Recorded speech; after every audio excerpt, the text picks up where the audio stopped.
फिर आपका मनपसंद कार्यक्रम प्रॉपर्टी गुरु, जहां पर हर बार हर एपिसोड में हम आपके लिए लेकर आते हैं प्रॉपर्टी से जुड़े हर तरह के अपडेट्स और देते हैं आपके सवालों के जवाब। और आज ये सारी बातचीत होने जा रही है मोहम्मद असलम साहब से, आज के हमारे property guru, president capital markets analog. Sir, बहुत स्वागत है आपका प्रॉपर्टी गुरु में।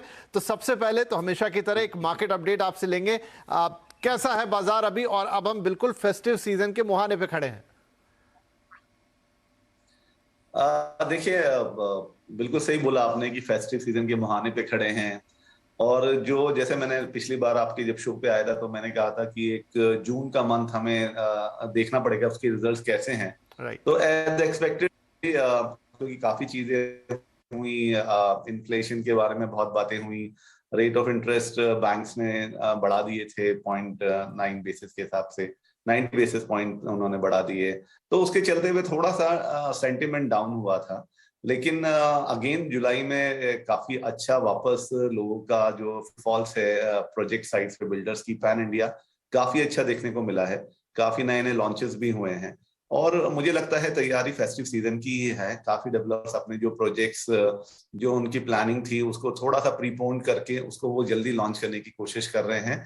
क्योंकि अभी जुलाई के महीने में जो एक सेंटिमेंट देखा गया है कि उसमें ऐसा है कि जो रेट ऑफ इंटरेस्ट बढ़े थे उसे भी एब्जॉर्ब कर लिया गया है और अभी रेट इतने भी नहीं बढ़े हैं कि वो लोगों की जो एंथुजियाज्म है या उनकी जो डिसीजन है बाय करने के लिए उसको डैम्पन कर सके।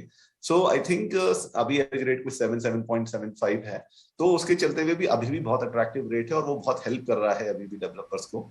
डेवलपर्स ऑन देयर एंड उन्होंने भी जो भी प्राइजेस बढ़े थे उनकी कंस्ट्रक्शन कॉस्ट में, स्टील, सीमेंट एंड ऑल, उन्होंने वो कस्टमर्स है वो से भी मैनेज करने की कोशिश कर रहे हैं। तो ओवरऑल दोनों साइड से काफी अच्छी कोशिश है कि एक मार्केट का मूवमेंट बना है वो ना डाई डाउन जाए और वो काफी हद तक सक्सेसफुल रहे हैं उसमें।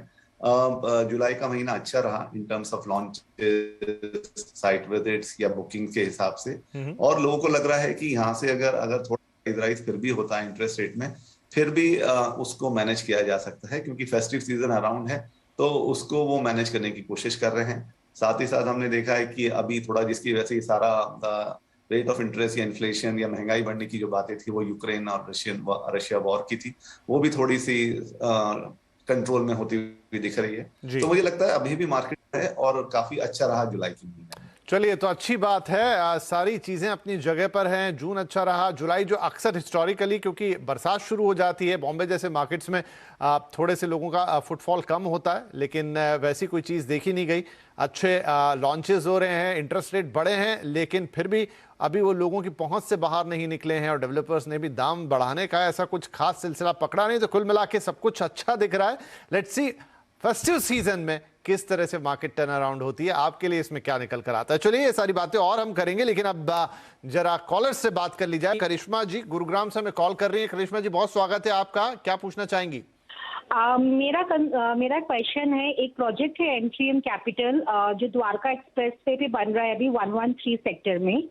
तो मैं वहाँ पे एक परचेज करने के लिए सोच रही हूँ फॉर एंड यूज 3 BHK। तो मेरा जाने और उसकी जो डिलीवरी पोजीशन है वो 3.5 साल के बाद होगी, लगभग एंड ऑफ 2025 या फर्स्ट हाफ ऑफ 2026।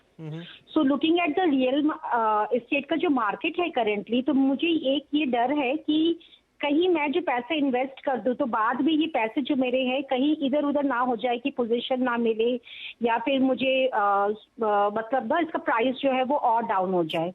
तो मैं जानना चाह रही हूँ कि अभी 113 सेक्टर का क्या हिसाब किताब है, कि कैसे भविष्य है, कैसे इसका फ्यूचर है इसका। जी, क्वेश्चन करिश्मा जी के, एक तो द्वारका एक्सप्रेसवे उस पे 113 और फिर M3M कैपिटल, दोनों सवाल आपके हम समझे और इसका एक कलेक्टिव जवाब देने की कोशिश करते हैं। तो असलम साहब, द्वारका एक्सप्रेसवे जितना आइडिया है कि अब तो फिर से थोड़ा चल पड़ा है, लेकिन पर्टिकुलर सेक्टर ये 113 जिसकी बात कर रही है उसका क्या, और दूसरा M3M कैपिटल, इनका इन्वेस्टमेंट तो वक्त पे डिलीवरी और तमाम चीजें, क्या राय रहेगी इनके लिए? विपिन जी, M3M अपने आप में एक अच्छा नाम है गुड़गांव एरिया में, और आपने बिल्कुल ठीक कहा कि अभी द्वारका एक्सप्रेस अच्छा चल पड़ा है। जेवर एयरपोर्ट आने की वजह से वो पूरे एरिया में काफी अच्छी गहमा गहमी है।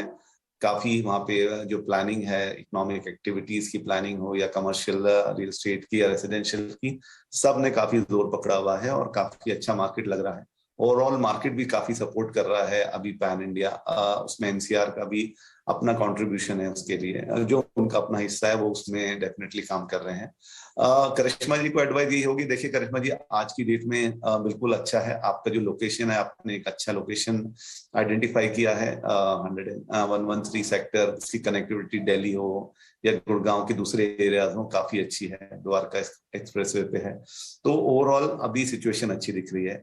M3M अपने आप में एक अच्छा डेवलपर है। जिस प्रोजेक्ट की बात आप कर रहे हैं वो भी उन्होंने काफी अच्छा बड़ा गेटेड कम्युनिटी है, कुछ 65 एकर्स में शायद बनाया है और 1100 अपार्टमेंट्स प्लान है। सो एक बड़ी प्लानिंग के साथ वो पूरा जो प्रोजेक्ट है उस पे हो रहा है, उसमें फिर सारी एमिनिटीज वो दे रहे हैं, काफी एलीट वाला मैं कहूंगा कि काफी अच्छा प्रोजेक्ट का प्लानिंग है।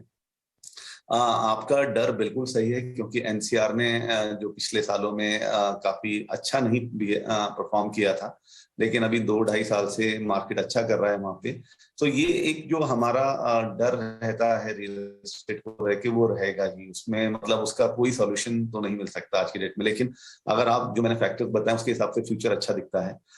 फिर भी मैं कहूंगा क्योंकि एक अंडर कंस्ट्रक्शन के लेकर जो एक कहते हैं कि एक्सपीरियंस है वो अच्छा नहीं है एनसीआर में, तो अगर आपको काफी डर है, या पहला तो मेरा एडवाइस रहेगा कि M3M के इस प्रोजेक्ट के साथ आपको जाना चाहिए, आप अपना ड्यू डिलिजेंस और कर लीजिए, अच्छे किसी कंसल्टेंट को हायर कीजिए जो आपको पूरे प्रॉस एंड कॉन्स के बारे में बताए। लेकिन अगर आपको बिल्कुल भी डर है और वो नहीं करे तो फिर मेरा एडवाइस होगा कि आप किसी रेडी टू मूव प्रॉपर्टी में देखिए, जहाँ पे आपको ये डर बिल्कुल निकल जाएगा कि आपका पैसा कभी बाद में प्रोजेक्ट कंप्लीट होगा, डिले होगा, क्या होगा, क्योंकि उसके बारे में कोई भी सर्टेनिटी से नहीं बता सकता। लोकेशन या डेवलपर के हिसाब से मैंने आपको बता दिया डिसीजन, फिर आप जी करिश्मा जी, तो लोकेशन इज गुड, डेवलपर में भी कोई प्रॉब्लम नहीं है, लेकिन सही कह रहे हैं असलम साहब की जब हम बात करते हैं एनसीआर की तो वहां पर अक्सर हिस्टोरिकली इश्यूज देखे जाते हैं, अच्छे डेवलपर के साथ भी कई बार हो जाते हैं। तो हम आपको यही सलाह देंगे कि इस प्रोजेक्ट के साथ आप जा तो सकते हैं, लेकिन अच्छी तरीके से जो एग्रीमेंट है वो समझ लीजिए, देख लीजिए, उसके बाद ही आगे बढ़िए। और अगर बहुत ज्यादा सेफ रहना चाहते हैं, क्योंकि आपने बताया कि आपका बड़ा कंसर्न है, तो फिर रेडी टू मूव इन कोई प्रोजेक्ट भी देख सकते हैं आप, क्योंकि वहां पर काफी अवेलेबिलिटी है इस समय। एंड द्वारका एक्सप्रेसवे वापस से रिवाइव कर गया है, सेक्टर 113 भी अच्छा करने की ही हम उम्मीद रखते हैं। तो आई होप कि ये सलाह आपके काम आएगी और बहुत शुभकामनाएं अगर आप इस प्रॉपर्टी के लिए आगे जाते हैं।